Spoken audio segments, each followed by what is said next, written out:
Bom dia, classe. Paz seja convosco, tudo bem? Cumprimento o pessoal que está assistindo a gente lá pela gravação, pela internet. Desejo um bom dia para eles. A paz, tá ok?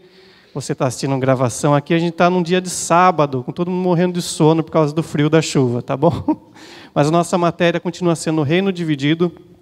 Nessa aula nós vamos ver o reino do norte e o reino do sul. Capítulo 9 e depois capítulo 10 e 11. Tá ok? Vamos seguir em frente nossa matéria. Na aula passada nós falamos, deixa eu achar meu ponteiro aqui, volta.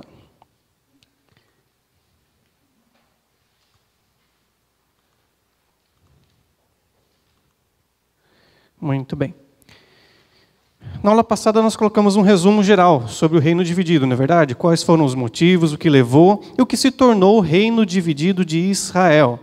Tá ok? Vocês lembram qual que foi o motivo da divisão, o motivo da cisma, da separação? Sim, qual foi?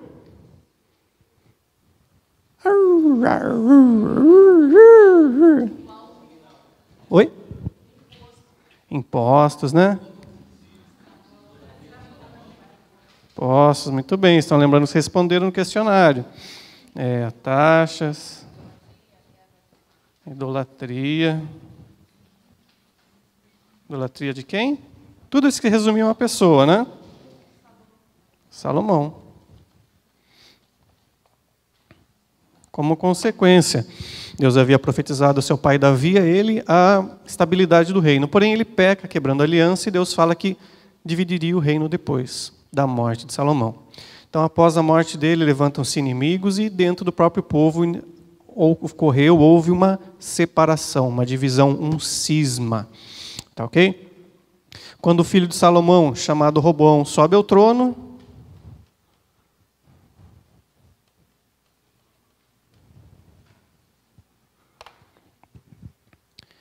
o povo vai pedir para ele parar com isso, né? Diminuir ou parar. Diminuir imposto, trabalho escravo, as taxas, a consequência da idolatria do seu pai Salomão. E Roboão dá uma resposta negativa ao pedido do povo, né? Já estava com o coração endurecido. Em vez de ouvir o conselho dos conselheiros mais velhos, ele ouviu dos seus amigos. Tá ok? E como parte da profecia que Deus já havia designado, né? Para cumprir aquilo que ele havia falado sobre Salomão, Deus permite que Roboão tome aquela decisão errada e faz a separação do reino entre reino do norte e reino do sul. De um lado, governado por Jeroboão, e do outro, governado por Roboão, filho de Salomão, filho de Davi, para que nunca faltasse um descendente de Davi que subisse ao trono, que governasse. Certo? Ou errado? Certo. Muito bem. Então, como vocês leram, responderam, resumiram, o Reino do Norte, ele inicia com essa divisão, né, por volta do ano 930 a.C., depois da morte de Salomão, e vai terminar no ano 722 a.C., com o cativeiro babilônico.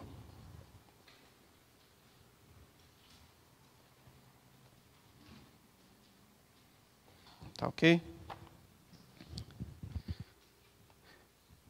Nesse meio tempo, nesses 200 anos que ocorreram,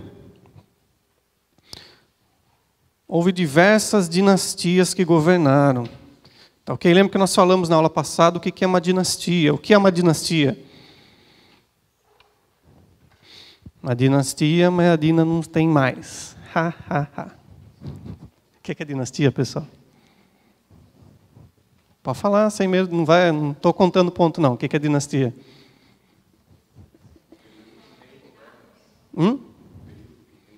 Quase isso. O que mais? Isso. Vamos resumir. Opa.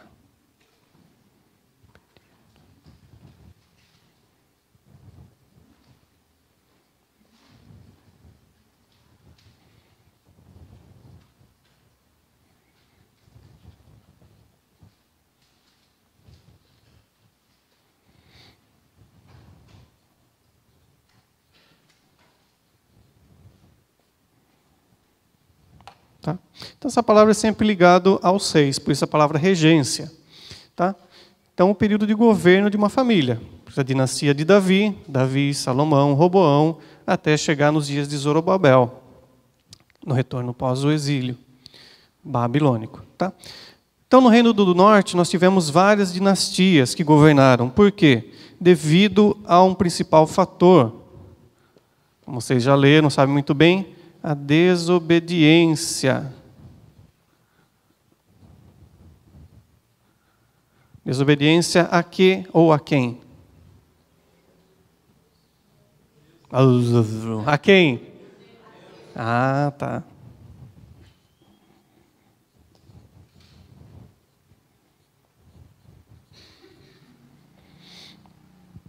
Então nós vemos ali, vou pegar aqui o ponteirinho aqui. Então nós vemos ali na nossa lista, e como você bem leu e resumiu, se a pilha está funcionando.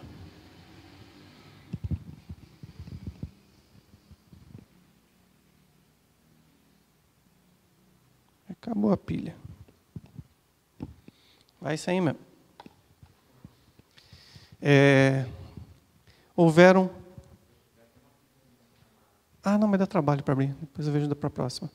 Ocorreram, né? Houveram várias dinastias. Por quê? A profecia veio sobre Jeroboão, filho de Nabate, que ele iria governar as 10 tribos, né? Porém, ele começa a governar e ele mesmo promove a idolatria, separa o povo do reino, da presença de Deus. Como isso, Tiago? Como nós falamos na aula passada, vou até colocar um mapa aqui para enxergar melhor. Tá? Aqui era o reino durante o governo de Davi, Salomão, as 12 tribos estavam reunidas debaixo de um governo, e depois na separação. Como a gente havia falado, Jeroboão ele construiu 2 templos, 2 altares, um na cidade de Betel, ali próximo a Jerusalém, e outro no extremo norte do reino de Israel, ou do reino do norte, lá na cidade chamada Adã, próximo onde está aquele lago pequenininho, o lago de Merom, que a gente sempre faz nos nossos mapas aqui. Com isso ele promoveu a idolatria do povo, porque lá nessas 2 cidades ele construiu uns bezerros de ouro, no qual o povo ia adorar a Deus, no início simbolizando que Deus estava sobre aquele bezerro, e você sabe, dá a brecha para o ser humano, ele começa com um grão de areia, daqui a pouco vira um monumento, vira um prédio, né? Então deu início à idolatria. Ele, para que o povo não viesse para Jerusalém, com medo que o povo retornasse para o governo de Roboão, ele construiu esses 2 templos, instituiu sacerdotes que não eram da tribo de Levi, tá? Para que oficiassem esses sacrifícios. O próprio Jeroboão, ele mesmo, conduzia alguns sacrifícios.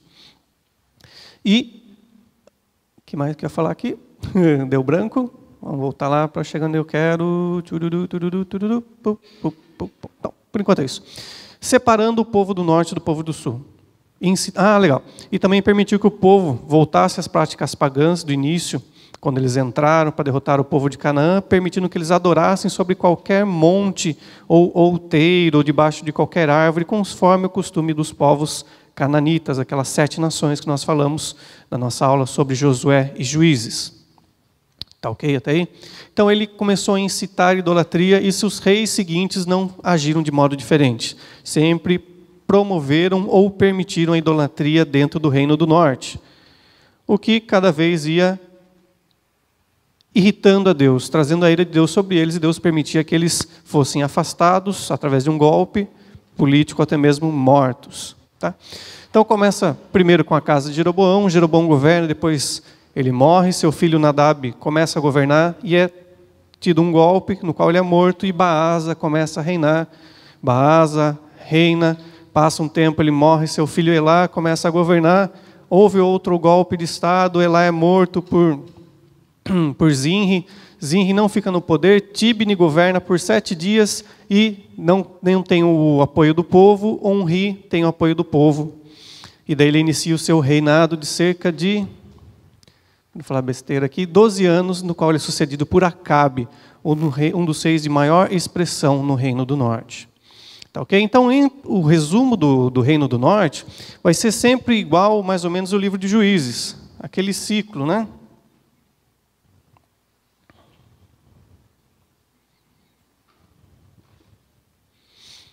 que agora de forma mais intensa, mais escancarada, né? Lembra que no livro de Juízes, o povo de Israel fazia o que parecia certo aos seus próprios olhos. Cada um agia segundo suas próprias regras. Agora, no Reino do Norte, não. Eles fazem de forma escancarada e quase que compulsória, obrigatória a promoção da desobediência, do pecado e da idolatria. Tá ok?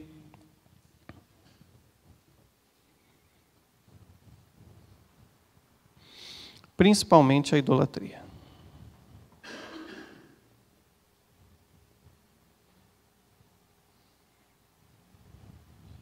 E por idolatria, entenda, né, adoração a ídolos de pau, pedra, bronze, prata e os costumes, os cultos, as práticas cultuais relacionadas a cada divindade. Então, os reis do norte faziam seus filhos andar pelo fogo, sacrificavam seres humanos para adorar essas divindades, tanto cananeias quanto importadas da Síria ou da Babilônia. Saúde. Tá ok?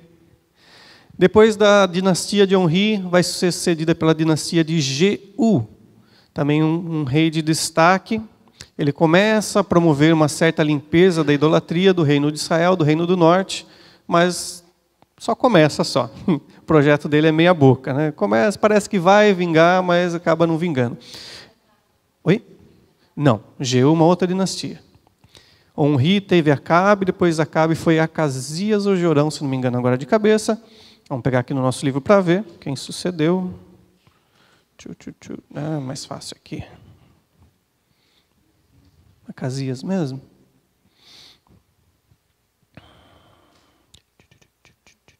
Acasias. Acasias depois de Jorão. E mais uma profecia sobre a casa de Onri, a casa de Acabe, e ele é sucedido a um golpe militar. Jeú mata os descendentes de Onri e ele assume o trono, depois de uma profecia do profeta Eliseu. Certo? Jeú é a casa mais longeva, a dinastia mais longeva ou duradoura. Tá? Vamos lá no nosso esqueminha aqui. Olha lá. De Jeú é sucedido por Jeoacás, de Jeoacás por Jeoás, o Jeroboão II. Tá ok? Depois por Zacarias, que ele é morto e assume os 4 outros reis no final do Reino do Norte.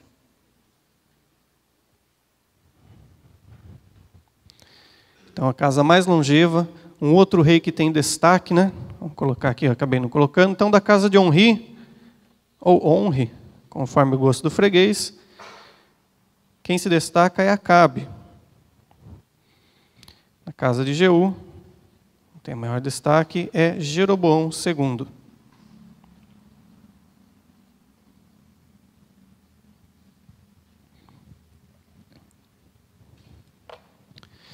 Depois isso ocorre uma sucessão de golpe atrás de golpe, até que ocorre o cativeiro assírio, como nós falamos na aula passada, né?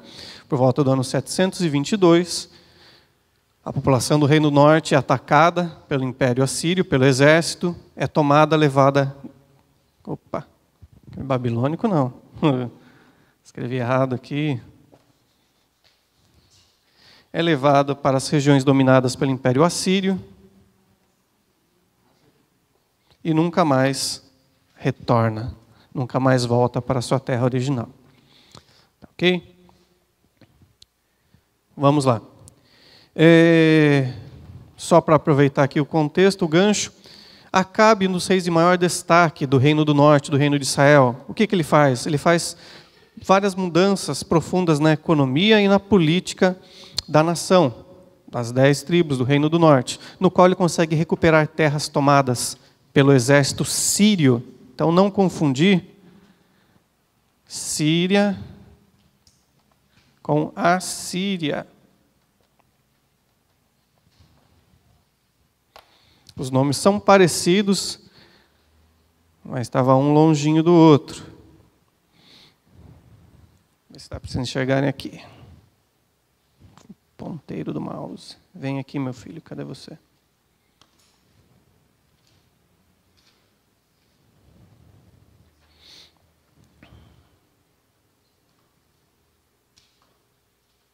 Está aparecendo aí para vocês? Aí, achei. Então a Síria, ó, ficava localizada aqui em cima. Pegava essa extensão. Enquanto a Síria estava do outro lado aqui, ó. No meio do rio Tigre e Eufrates.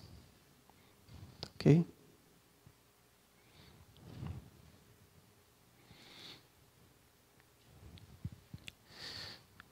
Então Acabe ele consegue retomar as cidades que foram tomadas pelo Império Sírio, pelo poder militar dos sírios.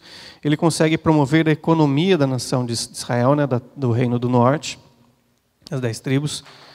Faz conquistas militares, expande a proporção territorial da nação e é bem sucedido em certas partes. Porém, ele é o rei do norte mais destacado por causa da sua desobediência, do seu pecado contra Deus. Por quê? O seu pai Onri, ele havia feito uma aliança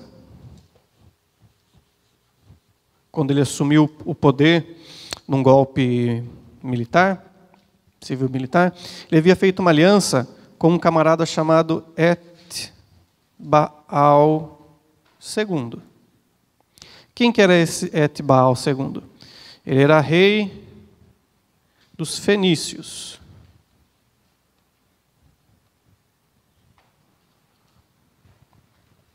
E qual que foi a aliança que esse Onri fez? Fez uma aliança político-comercial com eles, né? Lembrando que a Fenícia é aquele país que ficava na costa, que navegava, que trazia especiarias de todo o mar Mediterrâneo, que tinham construtores que ajudaram Salomão a construir o templo, o palácio, a casa de marfim, tudo aquilo que nós já falamos quando estudamos sobre Salomão. Então o acordo que Onri faz, ele é selado através do casamento da filha de Et-Baal II com o filho de Onri, ou seja, Jezabel com Acabe. Nesse casamento, o que ocorre? Essa promoção comercial, civil, política, e também a Jezabel importa, né, traz da sua nação a idolatria do culto a Baal, uma divindade cananeia, que quer dizer Senhor.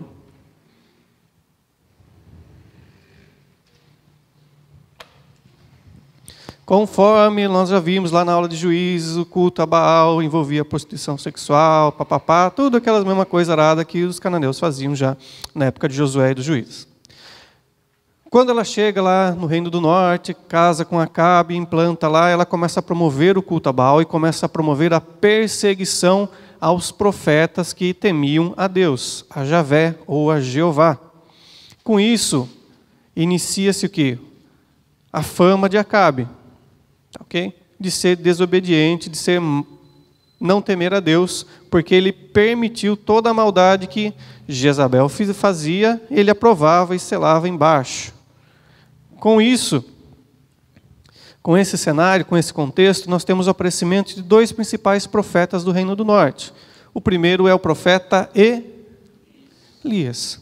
Ele aparece no contexto, está Acabe reinando com sua esposa Jezabel, promovendo a idolatria e perseguindo os profetas que temiam a Deus no Reino do Norte, nas 10 tribos. E ele aparece desafiando o rei Acabe, né?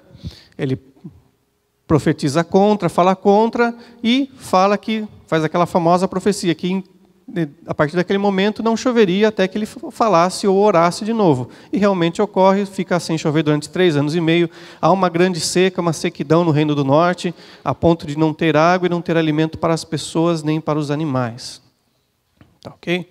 Depois de um certo momento, ele vai lá, ora, volta a chover de novo. Você sabe a história, sabe o contexto, tem música, você sabe, tem desenhinho, tem tudo que já sabe sobre Elias, né? Não precisa falar sobre Elias. Precisa? Não. Muito bem. E depois desse milagre feito, há o embate, o duelo, né? Elias vai lá, aliás, no meio termo da história da chuva, há o embate, ao duelo, que Elias promove contra os sacerdotes de Baal e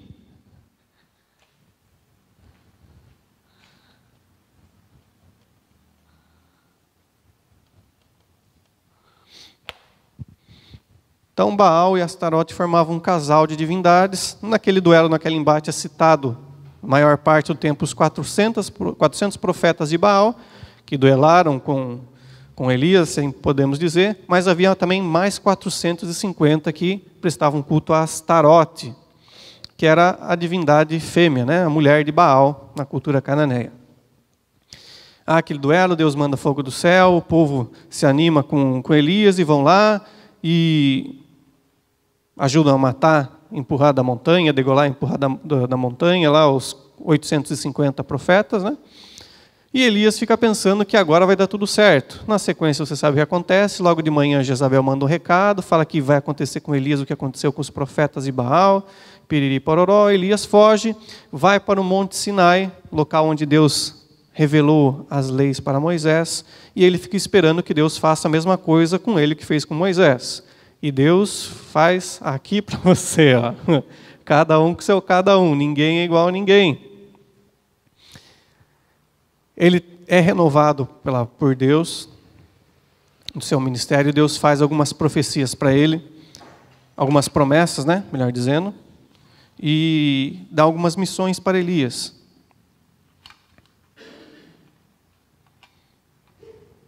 Saúde. Na qual dessas três vão influenciar a nossa sequência do entendimento do Reino do Norte. Uma dessas três missões que Deus dá para Elias é o seguinte, que ele deveria ungir Eliseu como próximo profeta, como sucessor do seu ministério profético. Outra delas, ele deveria ungir Azael como rei da Síria. E a última, ele deveria ungir Jeú como rei de Israel.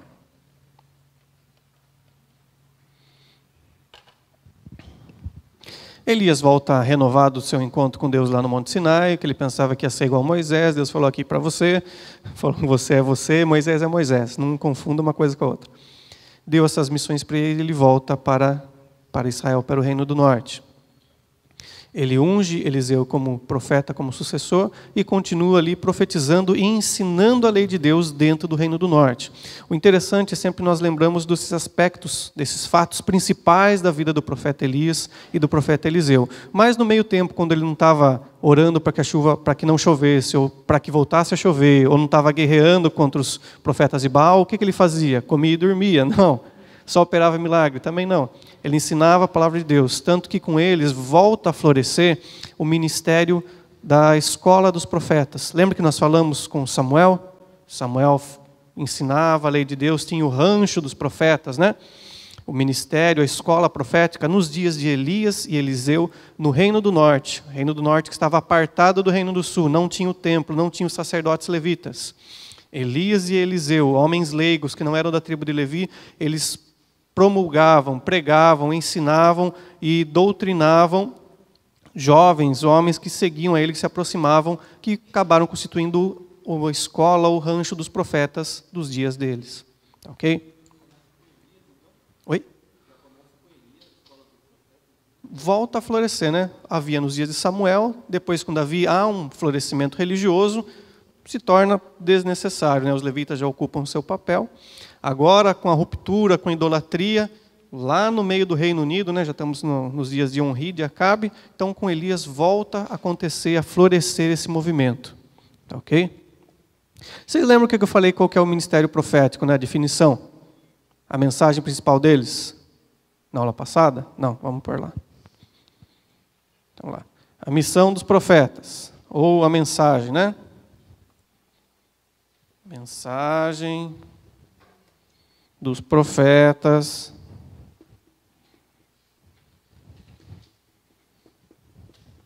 no reino dividido. Isso aqui cai na prova, tá?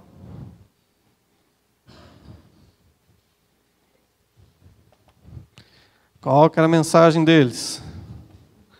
Ou entra na linha, ou pé na estrada.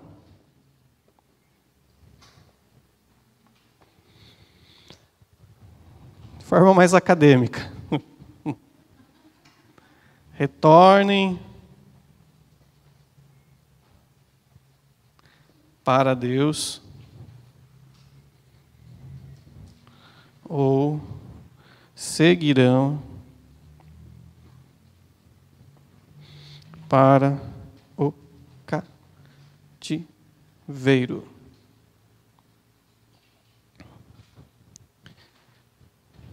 Então, essa era a mensagem básica dos profetas, no período do reino dividido.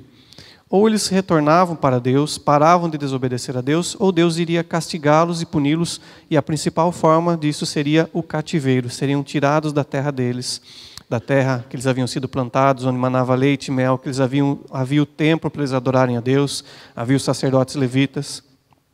Tá, ok? Essa é a mensagem principal dos profetas nesses dias. Tá, ok? Nada daquilo lá, eis que vejo, purgue o percevejo. Não. A mensagem era bem básica.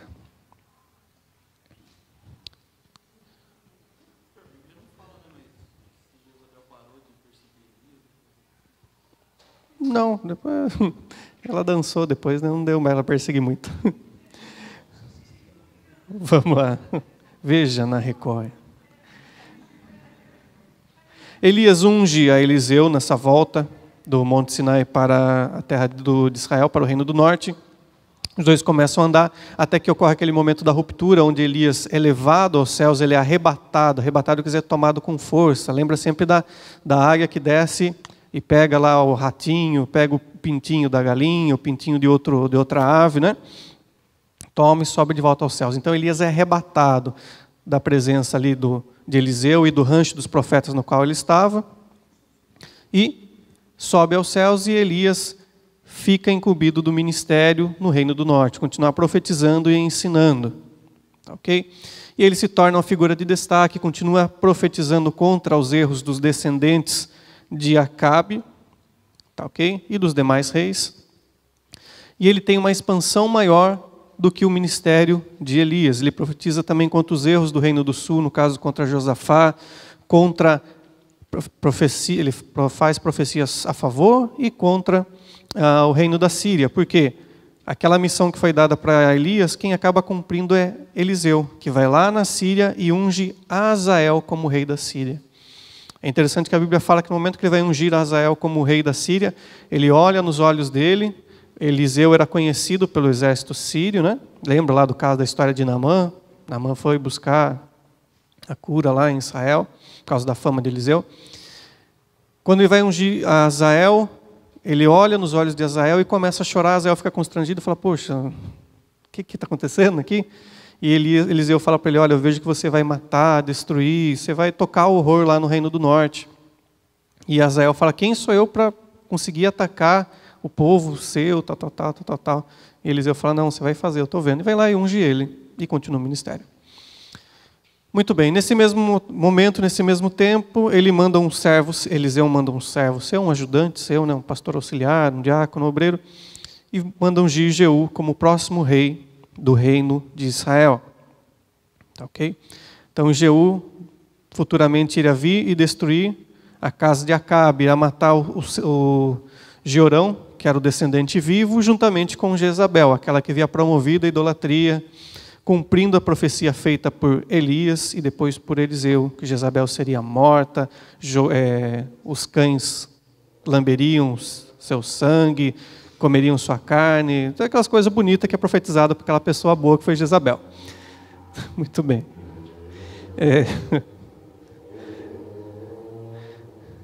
Outro fator que mostra o destaque desses dois profetas que profetizaram durante o Reino do Norte são os eventos miraculosos que eles operaram. Okay? Você pode ver na sua Bíblia, depois ler, consultar, são relatados cerca de 7 milagres atribuídos ao ministério de Elias, enquanto para Eliseu são cerca de 14. Nos faz lembrar daquele momento da partida de Elias, né? Quando Elias é arrebatado, ele pede a porção dobrada da unção de Elias. Né? Então Elias está subindo ao céu, e Eliseu fala, eu tenho um pedido para você, o que é? Quero o número 1, com bastante fritas. Não, o que eu quero?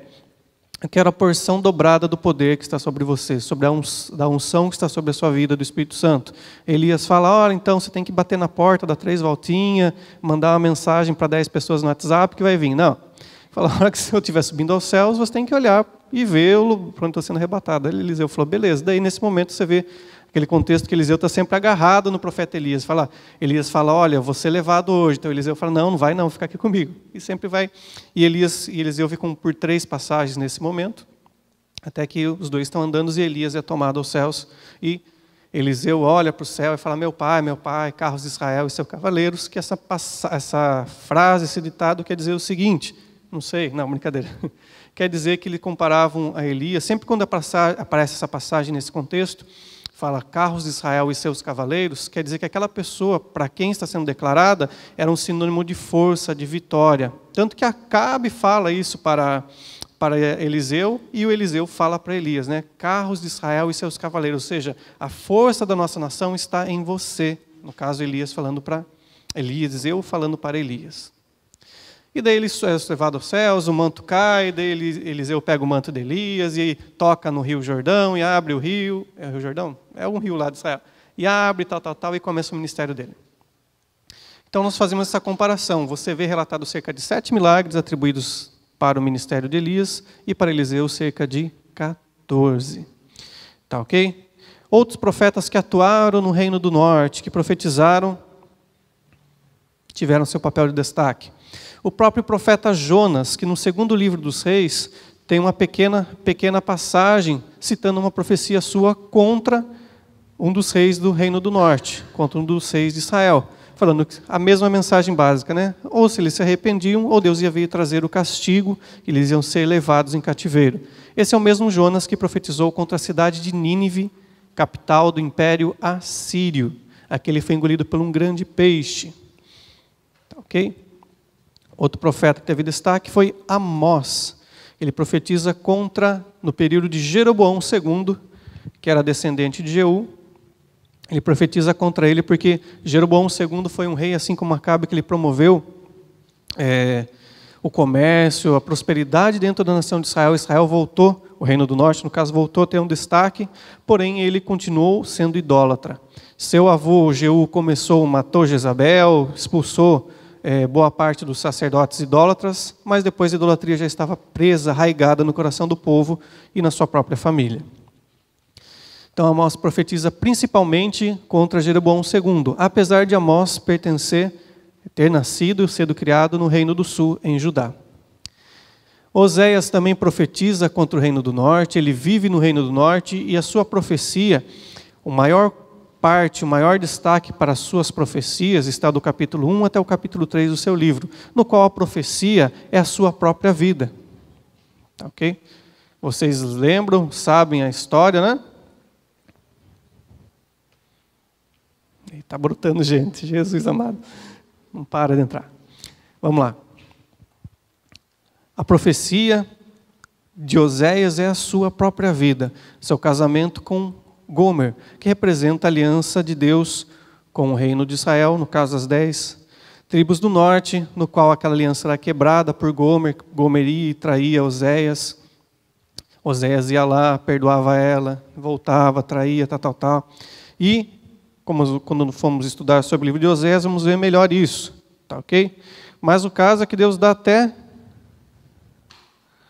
cita algumas coisas, né? Até os nomes dos filhos de Oséias representam essa profecia.